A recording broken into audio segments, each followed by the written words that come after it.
নমস্কাৰ কেইযোৰমান নুনি কটনৰ কাপোৰ আনিছো চাব ধুনীয়া হয় মেখেলা কিন্তু হেভি হ'ব আচল এই ধৰণৰ হ'ব পাৰি এইটো আৰু চাদৰ আৰু এখন মেখেলাখন এনেকে হেভি থাকিব আৰু ব্লাউজটো এনেকে সিম্পলত থাকিব কটনত নুনি কটন এযোৰো নুনি কটন হয় এযোৰ আপোনালোকে ল'ব পাৰিব এটো চাব এই ধৰণ চাদৰ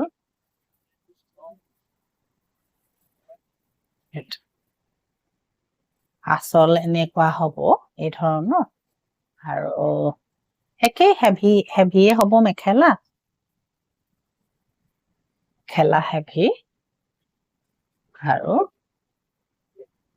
এটো ব্লাউজত সৰু এনেকে কটন হ'ব সৰু পাৰি এটা থাকিব ইয়াত কিন্তু সাইড পাৰিও আছে সাইড পাৰি কেটাও আপোনাৰ ধুনীয়া হয় একেটাও আপোনালোকে ধুনীয়া লাগিব লগালে একেটা গুণাত আছে প্ৰত্যেকৰে এনেকে সাইড পাৰি কেটাও আছে সাইড পাৰি কেটাও লগাব লাগিব আপোনালোকে এযোৰো ধুনীয়া আপোনাৰ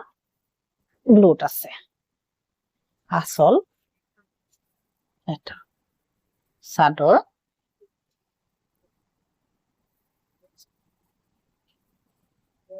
মেখেলা আৰু একেটা পাৰি আৰু ব্লাউজ এযোৰ আপোনাৰ গ্ৰীনত আছে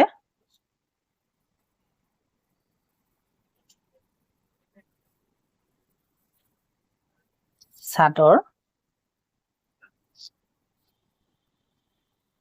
এখন মেখেলা আৰু পাৰি ব্লাউজ একেই আপোনাৰ মেখেলা হেভি হ'ব আৰু গাত সৰু সৰু বুটা থাকিব এযোৰ আছে যিযোৰে পছন্দ হয় 9394579300 কন্টাক্ট কৰিলে আপোনালোকে ল'ব পাৰিব আৰু আমাৰ দোকানখন বোকাখাতত আছে ইয়ালৈ আহি আপোনালোকে নিজে চাইও কাপোৰ ল'ব পাৰিব এযোৰ একেই নুনি কটন যিযোৰ পছন্দ হৈছে আপোনালোকে কন্টাক্ট কৰি ল'ব পাৰিব ধুনীয়া হয় প্ৰত্যেকযোৰে আসলে গৰমত পিন্ধিবলৈ কাপোৰযোৰ খুব ভাল নুনি কটন আপোনালোকে ল'ব পাৰিব নমস্কাৰ